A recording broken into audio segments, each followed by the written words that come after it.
नमस्कार welcome to PP news Odia channel PP news Odia channel को आपण को स्वागत। आसंतु आज बड़ खबर उपर नजर पकाइबा। प्रभात विश्वाल बीजेपी रे जोगदेले। पूर्वतन विजु जनता दलर विधायक प्रभात रंजन विश्वाल 12 जुलाई 2026 रे आनुष्ठानिक भाव में बीजेपी रे जोग देइछंती। कटक चौद्वार निर्वाचन मंडलीर एही प्रवीण राजनेता एवं हेवीवेट नेता ओडिशा राजनीति को एक बड़ परिवर्तन रे निजर राजनैतिक आनुगत्य को परिवर्तन करथिले। कटकरू एक विशाल रैली पर हजार हजार समर्थकों सहित से भुवनेश्वर थिबा राज्य बीजेपी मुख्यालय पहुंची। निशामुक्त राज्य पई ओडिशा योजना। ओडिशा को संपूर्ण निशामुक्त राज्य में परिणत करने ओडिशा सरकार 4.62 कोटी टंकार एक व्यापक मास्टर प्लान प्रस्तुत करछंती। सामाजिक सुरक्षा एवं भिन्नक्षम व्यक्ति मानकर सशक्तिकरण विभाग द्वारा प्रस्तुत यह प्रस्ताव को जुलाई 12 तारिख में केंद्र सरकार अनुमोदन पर आनुष्ठानिक भाव में पठाई। यही महत्वाकांक्षी पदक्षेप तृणमूल स्तर युव समावेश को व्यापक संस्थागत सचेतनता अभियान सहित मिश्रण कर पदार्थ अपव्यवहार को लक्ष्य रखी। 150टी शिक्षानुष्ठान एवं 300टी ग्राम पंचायत रे निशा विरोधी कार्यक्रम चलाइबा पई 1.65 कोटी टंका स्वतंत्र भाव में संरक्षित करा जायछि। पियाज बोझी ट्रक ओलटिबा घटना। स्थानीय लोकों द्वारा पियाज खाली। केन्दुझर जिलार 49 नंबर जातीय राजपथ जुड़िया घाटी निकट में एक पियाज बोझेई ट्रक ओलटी पड़ा पर स्थानीय लोकों मध्य पियाज संग्रह करिबार धूम देखा मिली। शनिवार विलंबित राति घटिथिबा एही दुर्घटना पर रविवार सकाळु शह शह लोक बैग बोरा और टोकेई धरी घटनास्थल में पहुंची गाड़ी और रास्तारू समस्त भल पियाज को तुरंत खाली कर देइछंती। ट्रकटी महाराष्ट्र नासिकरू पियाज बोझेई करी पश्चिमबंगर अभिमुखे जाउथिला। घाटी अंचल में चालक जनक नियंत्रण हराइबा फल गाड़ी ओलटी पड़ा। तेबे सौभाग्यवशतः ड्राइवर संपूर्ण सुरक्षित अछंती एवं काहारी कोनोसी प्राणहानि होई नाही। रासायनिक अत्यावश्यक तेलर प्रमुख रप्तानी केन्द्र हेबाकु जाउछि ओडिशा। ओडिशा को रासायनिक पदार्थ एवं अत्यावश्यक तेलर प्रमुख अंतर्जातीय रप्तानी केन्द्र भावे गढ़ी तोलिया पई एक बड़ पदक्षेप लिया जाइछि। एही लक्ष्य रे विदेश वाणिज्य महानिर्देशालय एवं केमिकल्स एक्सपोर्ट प्रमोशन काउंसिल मध्य एक गुरुत्वपूर्ण बुझामणा पत्र स्वाक्षरित होईछि। ओडिशा रे उत्पादित हेउथिबा उच्चमानर केमिकल एवं एसेंशियल ऑयल को विश्व बाजार रे पहुंचाइबा। भुवनेश्वर इस्कन मंदिर बाहरे अकाल रथयात्रा आयोजन को प्रतिवाद। पारंपरिक तिथि व्यतीत विदेश में इस्कन द्वारा अदिनिया रथयात्रा आयोजन को विरोध करी भुवनेश्वर स्थित इस्कन मंदिर बाहर सामाजिक संगठन वी फॉर भुवनेश्वर पक्षर एक शांतिपूर्ण प्रतिवाद एवं विक्षोभ प्रदर्शन कर जगन्नाथ संस्कृति और पुरी श्रीमंदिर शताब्दी पुराणा पंजिका और नीतिकांति को उल्लंघन करी इस्कन विदेश में मन इच्छा समय रे रथयात्रा करुथिबारु भक्त मानकर मनरे असंतोष देखा देइछि। एही अदिनिया रथयात्रा को नहीं पुरी गजपति महाराजा श्री दिव्य सिंह देव मध्य गभीर उद्वेग प्रकाश करी एहाकु बंद करिया पई इस्कन कर्तृपक्ष को चिठी लिखिथिले। 16 जुलाई पर्यंत ओडिशार विभिन्न जिले में प्रबल वर्षा संभावना। भुवनेश्वर स्थित आंचलिक पाणीपाग विज्ञान केन्द्रर सूचना अनुसार दक्षिण पश्चिम मौसुमी वायु सक्रिय रहिबा एवं बंगोपसागर में एक नूतन घूर्णिबलय सृष्टि होगा कारण आसंता 16 जुलाई पर्यंत ओडिशार विभिन्न जिले में प्रबल वर्षा और वज्रपात होबार संभावना रही। एथिपाई पाणीपाग विभाग पक्षर अनेक जिला को येलो वार्निंग जारी कर दाइछि। केन्दुझर मयूरभंज सुंदरगढ़ एवं बालेश्वर जिले में सबुठारु अधिक वर्षा होबार आशंका रही। गजपति को महाप्रभुंकर सुस्थतार वार्ता देले सेवायत। स्नान पूर्णिमा 108 गरा जल स्नान करी ज्वर में पड़ता महाप्रभु एवं अणसर गृह संपूर्ण आरोग्य लाभ करिसेंती। श्रीजीउंकर ज्वर छाड़ी बेले ଏହି ଶୁଭ ଖବର ପ୍ରଥମେ ମହାପ୍ରଭୁଙ୍କର ଆଦ୍ୟ ସେବକ ତଥା ଗଜପତି ମହାରାଜାଙ୍କୁ ଅବଗତ କରାଯିବାର ପରମ୍ପରା ରହିଛି। ଏହି ପରିପ୍ରେକ୍ଷୀରେ ଗତକାଲି ପବିତ୍ର ଅଣସରର ତ୍ରୟୋଦଶୀ ତିଥିରେ ଶ୍ରୀମନ୍ଦିରରେ ବହୁ ପ୍ରତୀକ୍ଷିତ ରାଜପ୍ରସାଦ ବିଜେ ନୀତି ଅନୁଷ୍ଠିତ ହୋଇଯାଇଛି। ଭାରତ 5ଟି ସ୍ୱର୍ଣ୍ଣପଦକ ସହିତ ଆନ୍ତର୍ଜାତିକ ପଦାର୍ଥ ବିଜ୍ଞାନ ଅଲିମ୍ପିଆଡ଼ 2026ରେ ବିଜେତା ହୋଇଛି।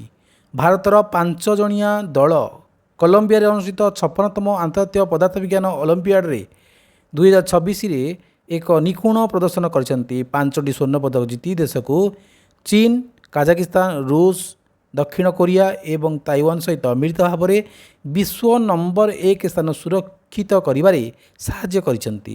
ସ୍ୱର୍ଣ୍ଣ ପଦକ ବିଜେତାମାନେ ହେଉଛନ୍ତି ପୁନେ ମହାରାଷ୍ଟ୍ରର କନିଷ୍କ ଜୈନ, ଇନ୍ଦୋର ମଧ୍ୟପ୍ରଦେଶର ରିଧେଶ ଅନନ୍ତ, ବେଣ୍ଡୋଲେ ଦ୍ୱାରକା ନ୍ୟୁଦିଲ୍ଲୀର ରିଜିତ ଗର୍ଗ, ମୁମ୍ବାଇ ମହାରାଷ୍ଟ୍ରର ଶ୍ରେଷ୍ଠ ସୁରୈୟା ଏବଂ ଅହମ୍ମଦାବାଦ ଗୁଜରାଟର ସ୍ୱରିତ ଯୋଶୀ। ଭୋଟର ତାଲିକାରେ ଅନ୍ତର୍ଭୁକ୍ତ ହେବା ପାଇଁ ନୂତନ ଭୋଟରମାନଙ୍କୁ ପିତାମାତାଙ୍କର SIR ବିବରଣୀ ଦାଖଲ କରିବାକୁ ପଡ଼ିବ। ଭାରତୀୟ ନିର୍ବାଚନ ଆୟୋଗଙ୍କର ନୂତନ ନିୟମ ଅନୁଯାୟୀ ଭୋଟର ତାଲିକାରେ ନୂଆ ନାମ ଅନ୍ତର୍ଭୁକ୍ତ କରିବା ପାଇଁ ଆବେଦନ କରୁଥିବା ନୂତନ ଭୋଟରମାନଙ୍କୁ ନିଜ ପିତାମାତାଙ୍କର ସ୍ୱତନ୍ତ୍ର ସଘନ ସଂଶୋଧନ ବା ସ୍ପେସିଆଲ ଇଣ୍ଟେନ୍ସିଭ୍ ରିଭିଜନ୍ SIR ବିବରଣୀ ଦାଖଲ କରିବା ବାଧ୍ୟତାମୂଳକ କରାଯାଇଛି। ନିର୍ବାଚନ ପ୍ରକ୍ରିୟାକୁ ଅଧିକ ସ୍ୱଚ୍ଛ ଏବଂ ତ୍ରୁଟିମୁକ୍ତ କରିବା ପାଇଁ ଏହି ବ୍ୟବସ୍ଥା ଲାଗୁ କରାଯାଇଛି। ଯେଉଁ ନୂତନ ଭୋଟରମାନେ ଅନଲାଇନ୍ ମାଧ୍ୟମରେ ନୂଆ ଭୋଟର କାର୍ଡ଼ ପାଇଁ ଫର୍ମ 6 ପୂରଣ କରୁଛନ୍ତି ସେମାନଙ୍କ ପାଇଁ ଏହି ଡିକ୍ଲାରେସନ୍ ବା ଘୋଷଣାନାମା ଦେବା ଜରୁରୀ। ଯଦି କୌଣସି ଆବେଦନକାରୀ ଏହି ସେକ୍ସନକୁ ପୂରଣ ନ କରନ୍ତି ତେବେ ଅନଲାଇନ୍ ପୋର୍ଟାଲରେ ଫର୍ମଟି ଆଗକୁ ବଢ଼ିବ ନାହିଁ କିମ୍ବା ଦାଖଲ ହୋଇପାରିବ ନାହିଁ। ଭାରତର ପ୍ରଥମ ବୁଲେଟ୍ ଟ୍ରେନ୍ 15 ଅଗଷ୍ଟ 2027ରେ କାର୍ଯ୍ୟକ୍ଷମ ହେବ। ଭାରତର ପ୍ରଥମ ବୁଲେଟ୍ ଟ୍ରେନ୍ ଆନୁଷ୍ଠାନିକ ଭାବରେ ଅଗଷ୍ଟ 15, 2027ରେ କାର୍ଯ୍ୟ ଆରମ୍ଭ କରିବାକୁ ଯୋଜନା କରାଯାଇଛି। କେନ୍ଦ୍ର ରେଳମନ୍ତ୍ରୀ ଅଶ୍ୱିନୀ ବୈଷ୍ଣବ ନିଶ୍ଚିତ କରିଛନ୍ତି ଯେ ମୁମ୍ବାଇ ଅହମ୍ମଦାବାଦ ହାଇସ୍ପିଡ୍ ରେଳ କରିଡର ଏକ ପର୍ଯ୍ୟାୟକ୍ରମେ ରୋଲ୍ଆଉଟ୍ ରଣନୀତି ଅନୁସରଣ କରିବ, ଯେଉଁଥିରେ ପ୍ରାୟ 80% ମୂଳ ପ୍ରକଳ୍ପ ଭିତ୍ତିଭୂମି ସମ୍ପୂର୍ଣ୍ଣ ହୋଇସାରିଛି। ଉଦ୍ଘାଟନୀ ବାଣିଜ୍ୟିକ ରନ୍ ଗୁଜରାଟର ସୁରତରୁ ବିଲିମୋରା ସେକ୍ସନରେ ଆରମ୍ଭ ହେବ। ମୁମ୍ବାଇ ଏବଂ ଅହମ୍ମଦାବାଦକୁ ସଂଯୋଗ କରୁଥିବା ସମ୍ପୂର୍ଣ୍ଣ ଟ୍ରାକ୍ 2029 ଶେଷ ସୁଦ୍ଧା ସମ୍ପୂର୍ଣ୍ଣ କାର୍ଯ୍ୟକ୍ଷମ ହେବ ବୋଲି ଆକଳନ କରାଯାଇଛି। ମୌସୁମୀ ଅଧିବେଶନ ପୂର୍ବରୁ ଜୁଲାଇ 19ରେ ସର୍ବଦଳୀୟ ବୈଠକ ଡାକିଲେ ସରକାର। କେନ୍ଦ୍ର ସରକାର ସଂସଦର ମୌସୁମୀ ଅଧିବେଶନ ଆରମ୍ଭ ହେବାର ଠିକ୍ ଗୋଟିଏ ଦିନ ପୂର୍ବରୁ ଜୁଲାଇ 19ରେ ସକାଳ 11ଟାରେ ଆନୁଷ୍ଠାନିକ ଭାବରେ ଏକ ସର୍ବଦଳୀୟ ବୈଠକ ଡକାଇଛନ୍ତି। ଏହି ପାରମ୍ପରିକ ବୈଠକର ଲକ୍ଷ୍ୟ ସରକାରଙ୍କର ବିଧାନସଭା କାର୍ଯ୍ୟସୂଚୀ ପ୍ରସ୍ତୁତ କରିବା, ସହମତି ସୃଷ୍ଟି କରିବା ଏବଂ ସଂସଦର ଉଭୟ ଗୃହର ସୁଗମ କାର୍ଯ୍ୟକାରିତା ସୁନିଶ୍ଚିତ କରିବା। ଏହି ଅଧିବେଶନ ଜୁଲାଇ 20ରୁ ଅଗଷ୍ଟ 13 ପର୍ଯ୍ୟନ୍ତ ଚାଲିବ। ରାଷ୍ଟ୍ରପତି ଦ୍ରୌପଦୀ ମୁର୍ମୁଙ୍କର ଅନୁମୋଦନ ପରେ ସଂସଦୀୟ ବ୍ୟାପାର ମନ୍ତ୍ରୀ କିରେଣ ରିଜିଜୁ ତାରିଖ ଘୋଷଣା କରିଛନ୍ତି। ଭିଏତନାମରେ ପର୍ଯ୍ୟଟକ ଡଙ୍ଗା ବୁଡ଼ି 15 ଜଣ ଭାରତୀୟଙ୍କର ମୃତ୍ୟୁ। ଶନିବାର ଜୁଲାଇ 11ରେ ଭିଏତନାମରେ ଫ୍ଲୁ କ୍ୱିକ୍ ଦ୍ୱୀପର ଉପକୂଳରେ ଏକ ପର୍ଯ୍ୟଟନ ସ୍ପିଡ୍ ଡଙ୍ଗା ଓଲଟି ପଡ଼ିବା ଫଳରେ ଅତି କମ୍ରେ 15 ଜଣ ଭାରତୀୟ ପର୍ଯ୍ୟଟକଙ୍କର ମୃତ୍ୟୁ ହୋଇଥିଲା। ଭିଏତନାମରେ ଥିବା ଭାରତୀୟ ଦୂତାବାସର ସଦ୍ୟତମ ସଂଖ୍ୟା ଅନୁଯାୟୀ ମୃତକଙ୍କ ମଧ୍ୟରୁ 10 ଜଣ ତାମିଲନାଡୁର, 3 ଜଣ ଆନ୍ଧ୍ରପ୍ରଦେଶର ଏବଂ 2 ଜଣ କେରଳର।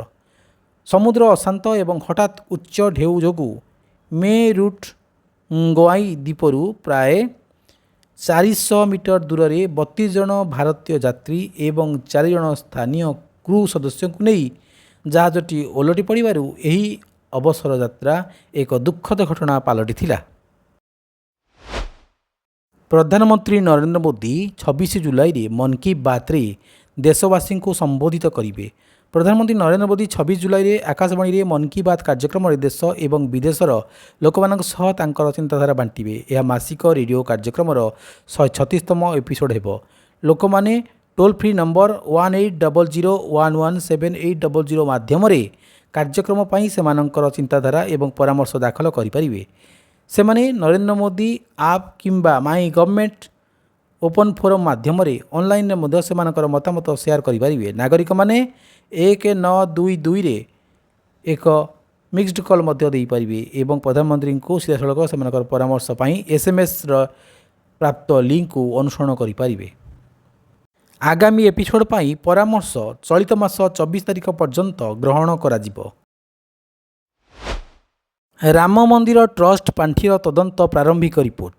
ଏକ ସ୍ୱତନ୍ତ୍ର ତଦନ୍ତ ଦଳ SIT ପ୍ରାରମ୍ଭିକ ରିପୋର୍ଟ ନିଶ୍ଚିତ କରିଛି ଯେ ଅଯୋଧ୍ୟାର ରାମ ମନ୍ଦିରରେ ଦାନ ସାମଗ୍ରୀ 40 ଦିନ ମଧ୍ୟରେ ଅତି କମ୍ରେ 70 ଥର ଚୋରି ହୋଇଛି। ଉତ୍ତରପ୍ରଦେଶ ସରକାରଙ୍କର ତଦନ୍ତରୁ ଜଣାପଡ଼ିଛି ଯେ ନଗଦ ଗଣନାକାରୀମାନେ ଏପ୍ରିଲ 27ରୁ ଜୁନ୍ 5 ମଧ୍ୟରେ ଯୋଜନାବଦ୍ଧ ଭାବରେ ନଗଦ ବଣ୍ଡଲ ଏବଂ ଖୋଲା ନୋଟଗୁଡ଼ିକୁ ସେମାନଙ୍କର ପୋଷାକ, ପକେଟ୍ ଏବଂ ଜୋତାରେ ଲୁଚାଇ ରଖୁଥିଲେ। ସମସ୍ତ 70ଟି ଚୋରି ଘଟଣା କେବଳ ଅପରାହ୍ନ 2ଟାରୁ ରାତି 9ଟା ମଧ୍ୟରେ ସନ୍ଧ୍ୟା ଗଣନା ସମୟରେ ଘଟିଥିଲା। ପ୍ରଖ୍ୟାତ ଭାରତୀୟ ପ୍ଲେବ୍ୟାକ୍ ଗାୟିକା ଏସ୍ ଜାନକୀଙ୍କର ଦେହାନ୍ତ। ଦକ୍ଷିଣ ଭାରତର ନାଇଟାଙ୍ଗେଲ୍ ଭାବରେ ସ୍ନେହରେ ଜଣାଶୁଣା କିମ୍ବଦନ୍ତୀ ଭାରତୀୟ ପ୍ଲେବ୍ୟାକ୍ ଗାୟିକା ଏସ୍ ଜାନକୀଙ୍କର 11 ଜୁଲାଇ 2026ରେ 88 ବର୍ଷ ବୟସରେ ଦେହାନ୍ତ ହୋଇଯାଇଥିଲା। ବୟସ ସମ୍ପର୍କିତ ସ୍ୱାସ୍ଥ୍ୟ ଜଟିଳତା ଏବଂ ପରବର୍ତ୍ତୀ ହୃଦ୍ଘାତ ଯୋଗୁଁ ସେ କର୍ଣ୍ଣାଟକର ମୈସୁରର ଆପୋଲୋ BGS ହସ୍ପିଟାଲରେ ଶେଷ ନିଶ୍ୱାସ ତ୍ୟାଗ କରିଥିଲେ। 6 ଦଶନ୍ଧିରୁ ଅଧିକ ସମୟ ଧରି ତାଙ୍କର ଏକ ସଫଳ କ୍ୟାରିୟରରେ ସେ 18ଟି ଭାଷାରେ ପ୍ରାୟ 48,000 ଗୀତ ରେକର୍ଡ କରିଥିଲେ। ସ୍ପେନ୍, ବେଲଜିୟମ୍ ଏବଂ ଫିନଲ୍ୟାଣ୍ଡ ଯିବା ପାଇଁ ବାଣିଜ୍ୟ ପ୍ରତିନିଧି ମଣ୍ଡଳର ନେତୃତ୍ୱ ନେବେ କେନ୍ଦ୍ରମନ୍ତ୍ରୀ ପୀୟୂଷ ଗୋୟଲ। କେନ୍ଦ୍ର ବାଣିଜ୍ୟ ଏବଂ ଶିଳ୍ପ ମନ୍ତ୍ରୀ ପୀୟୂଷ ଗୋୟଲ 13ରୁ 17 ଜୁଲାଇ 2026 ପର୍ଯ୍ୟନ୍ତ ସ୍ପେନ୍, ବେଲଜିୟମ୍ ଏବଂ ଫିନଲ୍ୟାଣ୍ଡକୁ 5 ଦିନିଆ ସରକାରୀ ଗସ୍ତରେ ଏକ ଉଚ୍ଚସ୍ତରୀୟ ଭାରତୀୟ ବ୍ୟବସାୟିକ ପ୍ରତିନିଧି ମଣ୍ଡଳର ନେତୃତ୍ୱ ନେଉଛନ୍ତି। ବାଣିଜ୍ୟ ଏବଂ ଶିଳ୍ପ ମନ୍ତ୍ରଣାଳୟର ଏକ ସରକାରୀ ବିବୃତ୍ତି ଅନୁଯାୟୀ ଭାରତ ଏବଂ ୟୁରୋପୀୟ ସଂଘ ସେମାନଙ୍କର ସମ୍ପ୍ରତି ସମାପ୍ତ ମୁକ୍ତ ବାଣିଜ୍ୟ ଚୁକ୍ତିନାମା ବା FTAର ଆଇନଗତ ସଜାଡ଼ିବା ପାଇଁ କାର୍ଯ୍ୟ କରୁଥିବାରୁ ଏହି କୂଟନୈତିକ ଗସ୍ତ ରଣନୈତିକ ଭାବରେ ସମୟବଦ୍ଧ। ପ୍ରଧାନମନ୍ତ୍ରୀ ମୋଦି ତାଙ୍କର 3 ରାଷ୍ଟ୍ର ଗସ୍ତ ଶେଷ କଲେ। ପ୍ରଧାନମନ୍ତ୍ରୀ ନରେନ୍ଦ୍ର ମୋଦି ତାଙ୍କର 6 ଦିନିଆ ସଫଳ 3 ରାଷ୍ଟ୍ର ଗସ୍ତ ଶେଷ କରି ନୂଆଦିଲ୍ଲୀ ପ୍ରତ୍ୟାବର୍ତ୍ତନ କରିଛନ୍ତି। ଏହି କୂଟନୈତିକ ଗସ୍ତ ସମୟରେ ସେ ଇଣ୍ଡୋନେସିଆ, ଅଷ୍ଟ୍ରେଲିଆ ଏବଂ ନ୍ୟୁଜିଲାଣ୍ଡ ଗସ୍ତ କରି ଭାରତର ପାରସ୍ପରିକ ସମ୍ପର୍କକୁ ଆହୁରି ମଜବୁତ କରିଛନ୍ତି। ପ୍ରଥମ ପର୍ଯ୍ୟାୟରେ ଇଣ୍ଡୋନେସିଆ ଗସ୍ତରେ ପ୍ରତିରକ୍ଷା, ସାମୁଦ୍ରିକ ସୁରକ୍ଷା ଏବଂ ଗୁରୁତ୍ୱପୂର୍ଣ୍ଣ ଖଣିଜ ପଦାର୍ଥ କ୍ଷେତ୍ରରେ ସହଯୋଗ ବୃଦ୍ଧି ପାଇଁ ଉଭୟ ଦେଶ ମଧ୍ୟରେ 14ଟି ଚୁକ୍ତିନାମା ସ୍ୱାକ୍ଷର ହୋଇଛି। ତୃତୀୟ ଭାରତ ଅଷ୍ଟ୍ରେଲିଆ ବାର୍ଷିକ ଶିଖର ସମ୍ମିଳନୀରେ ଭାରତର ଆଣବିକ ଶକ୍ତି ପ୍ରକଳ୍ପଗୁଡ଼ିକ ପାଇଁ ୟୁରେନିୟମ୍ ଯୋଗାଣ ନେଇ ଦୀର୍ଘ ଦିନରୁ ଚାଲିଥିବା ଏକ ବେସାମରିକ ଆଣବିକ ଶକ୍ତି ଚୁକ୍ତି ଚୂଡ଼ାନ୍ତ ହୋଇଛି। ଗସ୍ତର ଶେଷ ପର୍ଯ୍ୟାୟରେ ପ୍ରଧାନମନ୍ତ୍ରୀ ମୋଦି ନ୍ୟୁଜିଲାଣ୍ଡ ପ୍ରଧାନମନ୍ତ୍ରୀ କ୍ରିଷ୍ଟୋଫର ଲକ୍ସନଙ୍କ ସହ ଆଲୋଚନା କରି ଷ୍ଟ୍ରାଟେଜିକ୍ ପାର୍ଟନରସିପ୍ ରୋଡମ୍ୟାପ୍ 2030 ଉନ୍ମୋଚନ କରିଛନ୍ତି। ହର୍ମୁଜ ପ୍ରଣାଳୀ ସମସ୍ତ ଜାହାଜ ପାଇଁ ଖୋଲା ବୋଲି ଆମେରିକା କହିଛି। ଇରାନର ଇସଲାମିକ୍ ରିଭଲ୍ୟୁସନାରୀ ଗାର୍ଡ କର୍ପସ୍ ପରବର୍ତ୍ତୀ ସୂଚନା ପର୍ଯ୍ୟନ୍ତ ରଣନୈତିକ ଜଳପଥକୁ ବନ୍ଦ ଘୋଷଣା କରିବାର କିଛି ଘଣ୍ଟା ପରେ ଆମେରିକାର କେନ୍ଦ୍ରୀୟ କମାଣ୍ଡ କହିଛି ଯେ ହର୍ମୁଜ ପ୍ରଣାଳୀ ଆଇନଗତ ପଥ ଖୋଜୁଥିବା ସମସ୍ତ ଜାହାଜ ପାଇଁ ଖୋଲା ରହିଛି। ଆମେରିକା ରାଷ୍ଟ୍ରପତି ଡୋନାଲ୍ଡ ଟ୍ରମ୍ପ ଏକ ପ୍ରେସ୍ ବୈଠକରେ କହିଛନ୍ତି ଯେ ହର୍ମୁଜ ପ୍ରଣାଳୀ ବାଣିଜ୍ୟିକ ପରିବର୍ତ୍ତନ ପାଇଁ ଖୋଲା ରହିଛି। ଇଂଲଣ୍ଡର ଟେଷ୍ଟ ପ୍ରଶିକ୍ଷକ ପଦ ଛାଡ଼ିବା ପାଇଁ ବ୍ରେଣ୍ଡନ୍ ମ୍ୟାକୁଲମ୍ ତାଙ୍କର ନିଷ୍ପତ୍ତି ଘୋଷଣା କରିଛନ୍ତି।